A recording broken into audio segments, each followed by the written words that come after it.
அப்படியென்றால் ஆங்கிலத்தில் இந்த புதிய வருஷத்துக்கு ஒரு புதிய சந்தேஷம் கொடுக்கறதுக்கு நாங்கள் பக்தரமுல்லே அமாதசன துரி அவர்களுக்கு மிக கௌரவத்தில் அழைக்கிறோம். It is with immense pleasure that I now invite the Most Venerable Battaramulle Amadassana Thero to grace this occasion with his esteemed presence and address the audience in English. His words of wisdom will undoubtedly enlighten us all, including those of us joining from around the globe. With your kind permission, Venerable Sir. මේ අවස්ථාවේදී ඉංග්‍රීසි භාෂාවෙන් නවසරේ පණිවිඩය ලබා දීම සඳහා ඉතාමත් ගෞරවනීය පූජ්‍ය බත්තරමුල්ලේ අමාදස්සන ස්වාමීන් වහන්සේට ආරාධනා කර සිටිනවා. අවසරයි ස්වාමීන් වහන්සේ.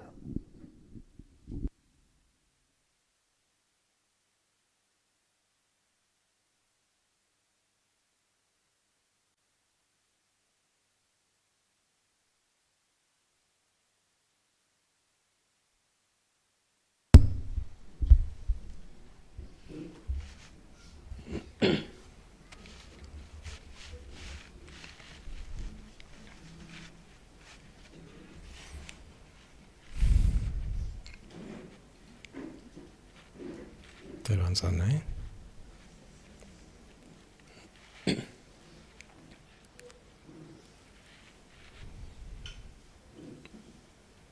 අනුශාසනාව ආරම්භ කරන්න කලින් ඔබට ඔය ඉන්න තැනට රස්නේ නම් පොඩ්ඩක් උස්සන්න. අපහසුවෙන් දෙන්න කවුරුත්. නෑ නෑ හොඳයි.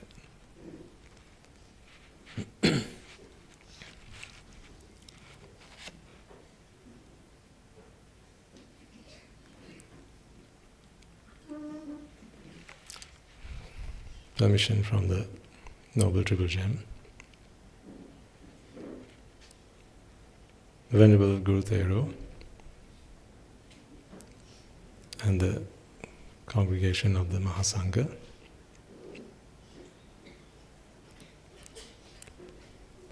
respectable Guru Manyan, Silmanyan Vahansa,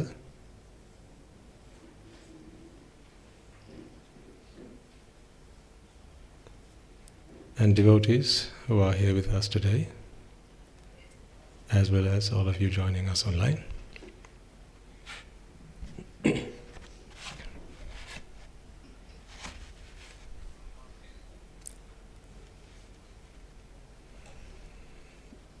So, you heard Guru Handro after a long time. And I couldn't help but think to myself as I was listening to him speak, how he said that it is all a responsibility.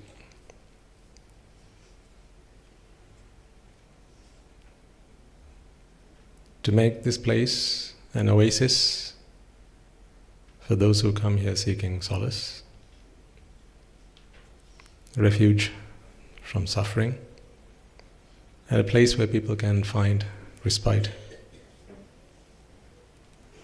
and deliverance from samsara. And I was thinking to myself, as he was saying, that if someone was to arrive coming through those gates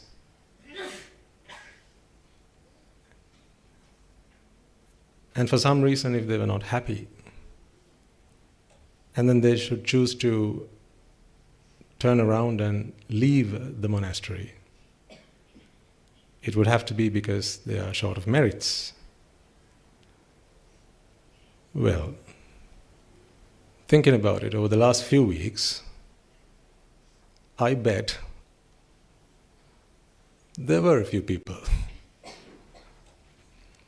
who must have come here looking for a very familiar face and a familiar sound, a familiar voice, walked in through those gates, and then they must have turned around and walked out. I doubt that is because they didn't have the merits. Perhaps it is because they didn't see the teacher that they wanted to see, and didn't find the teacher that they were hoping to find in this place. In one of the recent sermons that we did, I gave a friendly piece of advice to our devotees. This was in an English sermon, but I will remind it here because I think it is quite useful, and I think it might be a nice little touch, a nice little addition to what Guru Swami Nwanse was speaking about for the last few minutes. For all our devoted individuals here who are focused and committed to the purpose of Nibbana, I suggested that there are two things you could do in the new year. Number one, I think, is what Guru Swami Nwanse was speaking about. That is to do as many merits as you possibly can. Because the more merits you do, the more conducive your environment becomes to get to Nibbana. Every syllable you hear, every sermon you hear, every association you receive in the noble community is because of your merits. I think of that we are in no doubt. And the second thing that I reminded everyone was to spend as much of your time as possible with good people. And as I was listening to Guru Swami Nwanse and the discourse that he gave to us, I began to see the connection between these two things. Now, he was relating to us about some of his experiences when he was traveling around and preaching the Dhamma to people of lands across the seas. And he was saying how people have lots of merit, young children, young people, they have lots of merit to be well fed, to be sheltered, to live a materially successful life, to have everything at your convenience, to have every comfort of life. But here again we emphasize that these are the material comforts we speak of.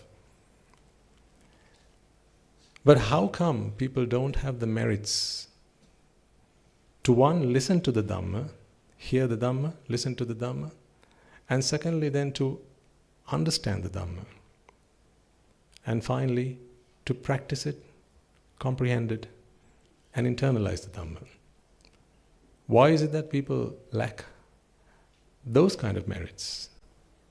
How come you see people who are very successful in life? Sometimes they live in palaces. They drive the best cars. They eat the finest foods. They travel the world. They enjoy themselves. They dress very elegantly. But how come all these people, for all the wealth that they have, for all the luxuries they get to enjoy, for all the comforts of life they are able to experience, how come they don't have the association, how come they don't have the merits that you and I seem to have in this place? Actually, when you look at them and you look at us, we seem to be worlds apart. Many of the things that they have, we hardly.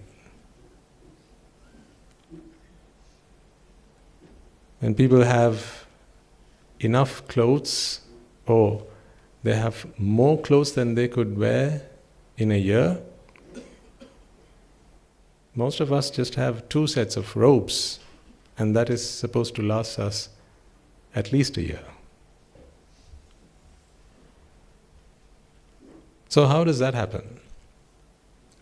I think there's a very interesting piece of the puzzle that ties all this together. And I would like to reveal that to you tonight. So this is my theory. I believe people have merits. Because let's be honest, and I will convince you of this point.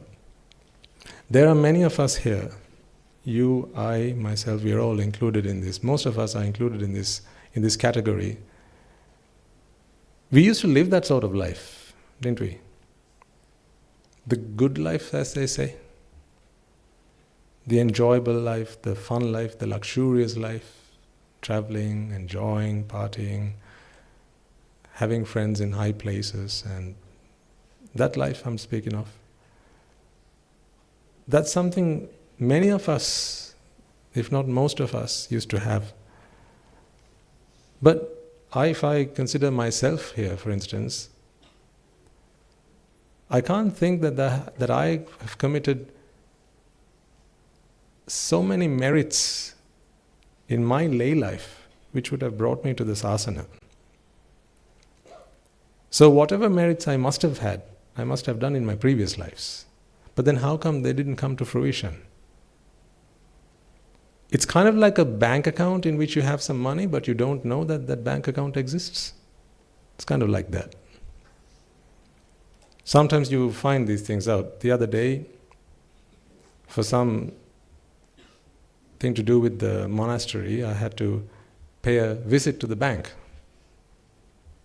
So this was after many long years of having left my life in the bank. I had to go back to the bank. This was to do something to do with the monastery and the charity trust, and to place a signature on a piece of paper. So then the bank clerk, they were asking me for my ID, and then somewhere into this conversation, they said, "Venerable, you have an old account. Did you know you have an old account?" I said, "No, I didn't realize that." "Yeah, there's an account you have with us, and it's got quite some money in there." I was like, "Oh." And all these years I've been telling our devotees that I don't have a penny to my name. And little did I know that actually I was quite a rich man, or a rich monk, so to speak. So then in the end I said, well, I have no use for any of this now. I'm quite happy with the very little that I have. It just means I have less things to worry about. So in addition to my alms bowl and my 2 robes, I don't need another bank account to look after and worry about. So please do whatever you have to do to transfer whatever balance is in there to the monastery, so that the monastery can benefit and our devotees can make use of it. Reminiscent of how we first arrived here and built this place up so that many of you and many of us could come here and call this place home. It took me back many years down memory lane. So it's kind of like that bank account that we all have but we don't know.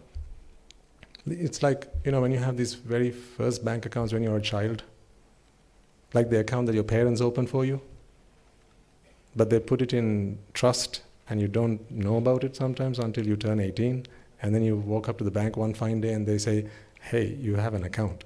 Really? And so your eyebrows go up. I don't have eyebrows, so it didn't have the same effect on me.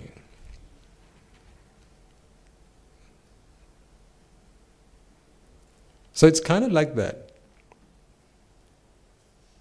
See, if you think about many of us and the lives that we've lived, go back many years when we were younger, perhaps not consciously, but there will have been, if not plenty, at least several occasions where our parents, our elders, maybe siblings, aunts, maybe an uncle or a grandparent might have taken us to the temple, offered some flowers at the altar, maybe lit a joss stick, lit an oil lamp, perhaps offered something to the Buddha, or maybe they would have organized some dane at some place, and we would have gone along, just as kids, not really knowing what's going on. But perhaps your parent or some adult would have said, Puta, go and offer this to that Swami Wahanse. And as we did, we would have earned some merits out of it. Perhaps not the full potential, because we were not doing it with insight or knowledge of what we were doing, but nonetheless we would have earned some merits out of it, I'm sure. So then if you think about all these merits and where they go, the merits that we earn out of supporting, helping, looking after people just like yourselves, just like these Swami Wahanses, these Anagarika Mahatmyas, the Shravakas, Shravikas, Vaisis and so on. Anyone really who's keen on their salvation, anyone really who wants to attain Nibbana, if not in this life, in a future life, whatever merits we have earned, bit by bit, just like those little drops that one day fill the pot, these merits do accrue somewhere. It's just that we don't know that this bank account exists. So it kind of lies in a dormant state. And I think that's what happened with most of us. I see here in the audience people who used to live in many foreign countries, and then one day Guru Swami Wahanse decided to go traveling the world, and then a few weeks, months later, you are all here. Same thing happened with me. This was not what I had imagined life would be. And I'm almost 40 now, but when I was younger, my 40 or near enough was not this. This is not what I had in mind. I was going to retire by the seaside, nice little beach house in which I was going to live with my family, and I'd have a little yacht on which I would travel around and enjoy the good life. So that was my plan. But hey, he ruined it all. Now, forget the yacht, I don't even have hair on my head. Not a penny to my name. No house, no car, no money. I'm just a very poor man.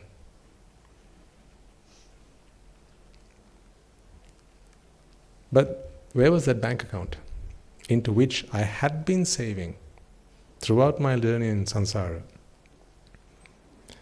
It's kind of like this, ladies and gentlemen. So this is the theory I propose to you. And this is then, you will realize why I suggested to you that there are two important things that we do. One is earning merits, but number two is spending time with good people, as much time as you possibly can. You see, good people are those people who have the potential, the power.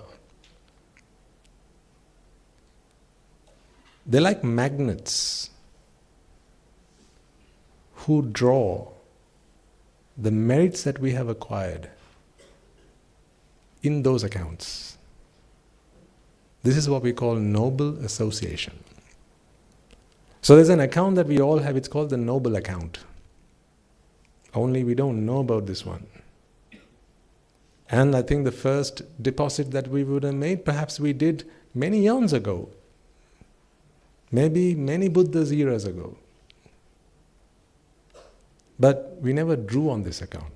No withdrawals were made because we just didn't know how to open that account. Because to open this account and to start withdrawing funds from this account, you need a very special someone. You need to come across a special someone. And there's a very beautiful word for this special someone. I think you know what that word is. Starts with a T and ends with an R.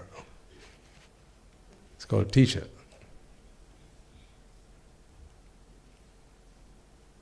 It's when you come across a teacher A teacher who was also the student of yet another teacher at some point in their lives. And they the student of another teacher, and they the student of yet another teacher, and all the way, if you keep going back, you come across the ultimate teacher, the teacher who had no teacher. So trace your steps forward, you come across a teacher, your personal teacher. This teacher is the individual that you come across at some point in your lives, and what they do is they point out to you that there's this particular account, a very special merit account. It's called the noble account. And what they do is they unlock that account for you. And then all these merits that you'd been depositing in that account, unbeknown to you, not knowing that you were making these tiny deposits with every little merit that you were doing, what they do is they unlock that account, and then they teach you how to start to make withdrawals on that. And then, lo and behold, you're surprised as to how sometimes your life completely changes that would put you back where you started, 180 degrees.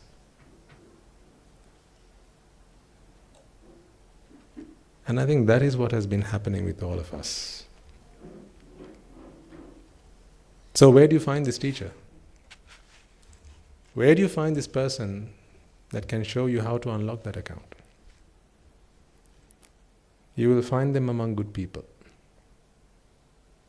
I cannot tell you where you're going to find your teacher. I cannot tell you that. It's up to you to discover that. Perhaps you'll find your teacher here. This person who knows the trick, who can show you how to access your noble account. Perhaps you'll find him here. Perhaps you'll find her here. Who knows? It's not always a gentleman. Could sometimes be a lady. Sometimes they're an adult, sometimes they're just a child. But if you spend enough time amongst good people, and I really hope you take this message to heart, and not just to heart, but you also take it home with you, so that you don't forget it. And remember this message for the rest of your lives. If you bear in mind, ladies and gentlemen, that to start making withdrawals on this noble account into which you may have been making all these deposits, you have to start spending time with good people. Because in and amongst these good people, you will find a special someone with whom you resonate. And then you will hear a voice one day. You will hear a message that does something to you. You'll feel like it lifts you up from your feet and transforms you in a way that you cannot describe, you cannot explain.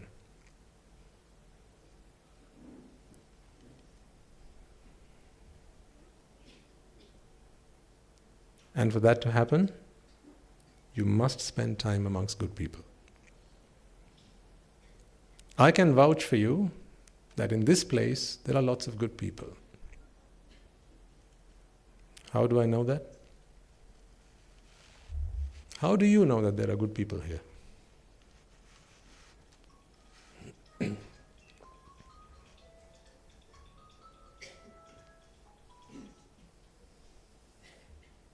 How do you know that there are good people here?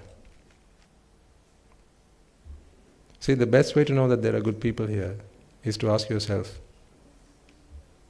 who am I? If you are a good person, chances are there are good people here, people just like you, because birds of a feather, they flock together. So if you are a good person, then good people will come surround you. They will want to spend time with you. They will like your association. They will want to be like you. And good attracts good, just like bad attracts bad. So the fact that you are here, the fact that we are here, the fact that Guru Swami Maharaj is here and all these Swami Maharaj is here, see, they're sat surrounding you. Just to remind you that you're always surrounded by noble association. This was deliberate. They wanted to sit around you like this. It was all planned out. This is not by mistake. It's to remind you, we are here to protect you. You're in good hands.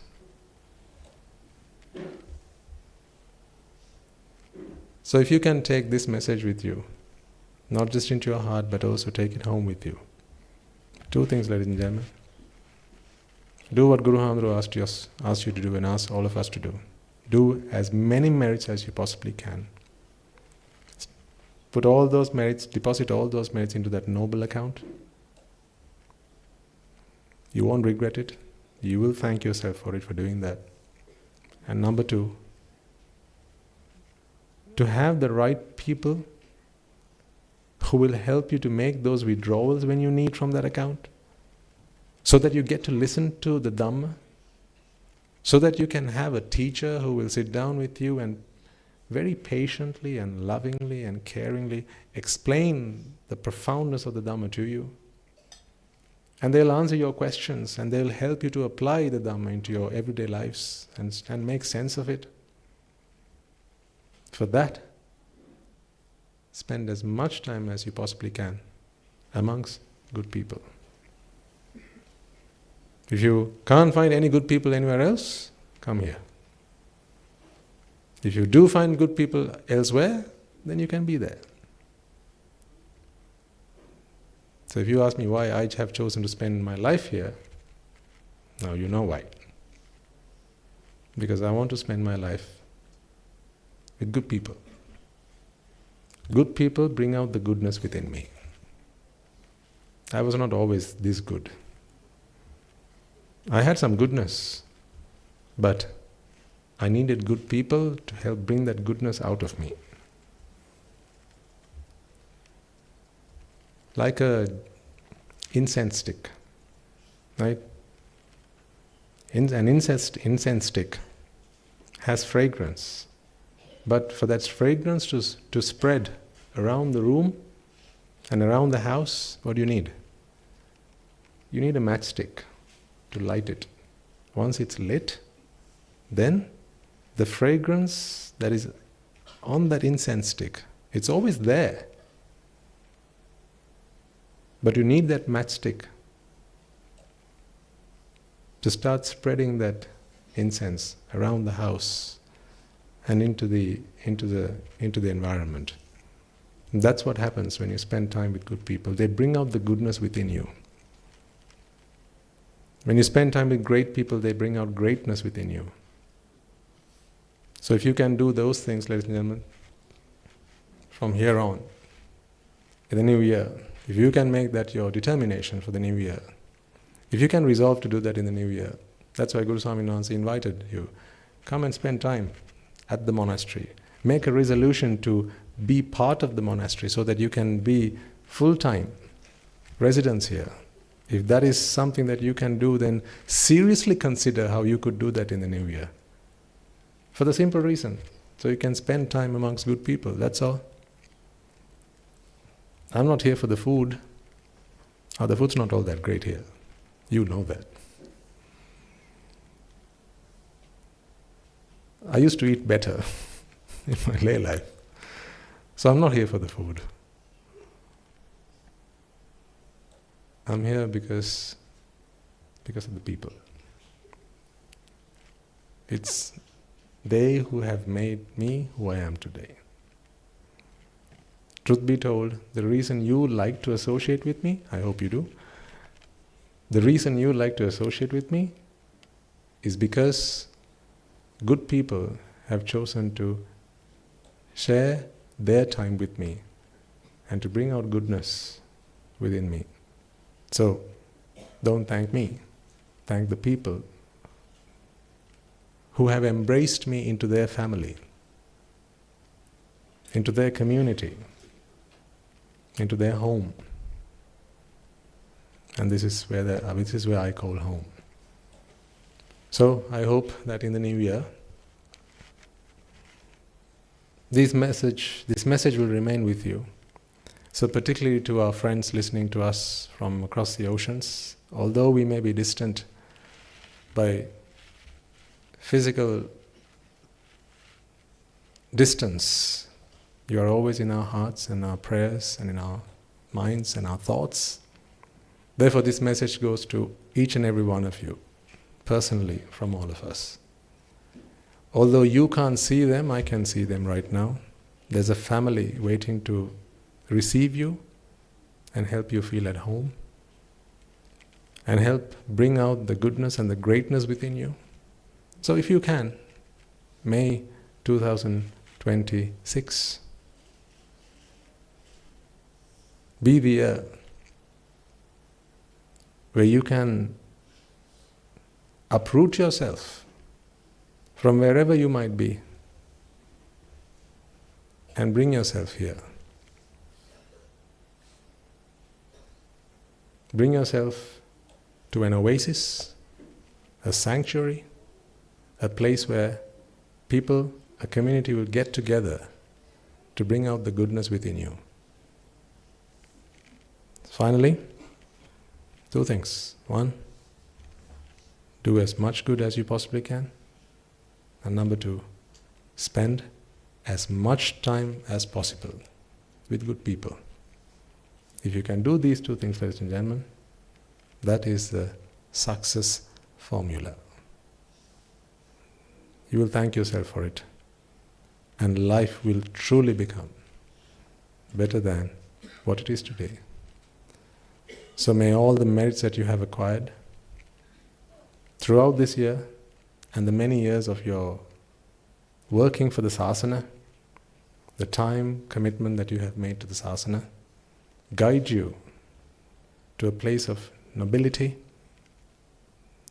to a peace of mind, to a state of ultimate bliss and happiness. May the new year bring you every bliss, every blessing, and every bounty. May it help you discover the joy, the freedom, and the happiness that me and the members of my family who call this place home enjoy in your hearts, because it is your gift just as much as it is mine.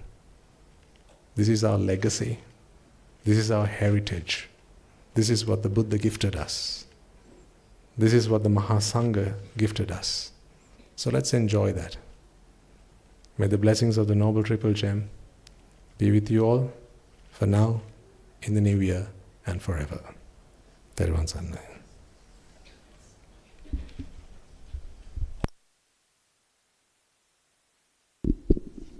ஆங்கிலத்தில் ஒரு சிறிய போதனை பண்ண நம்மளோட பத்தரமுல்லே அமாதசன துறவி அவர்களுக்கு எங்கள் மரியாதை தெரிவித்துக் கொள்கிறோம்.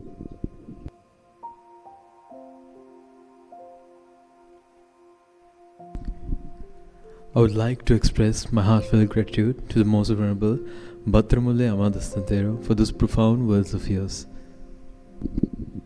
ඉංග්‍රීසි මාධ්‍යයෙන් අප හා සම්බන්ධ සිටින සියලුම දෙනා කෙරෙහි අනුකම්පාවෙන් අනුශාසනාව සිදු කරන දෙනු පූජ්‍ය බත්තරමුල්ලේ අමාදස්සන ස්වාමීන් වහන්සේට අපගේ හදපිරි පුණ්‍යානුමෝදනාත්මක ස්තුතිය පුද කර සිටිනවා.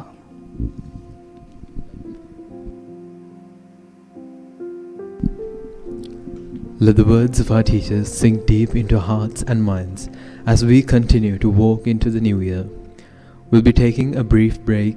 It would be highly advised to refresh yourself as we will reconvene at 2:45 a.m. to continue our contemplation and spread loving kindness throughout the world. Please stay tuned for the upcoming Mechanti Karma.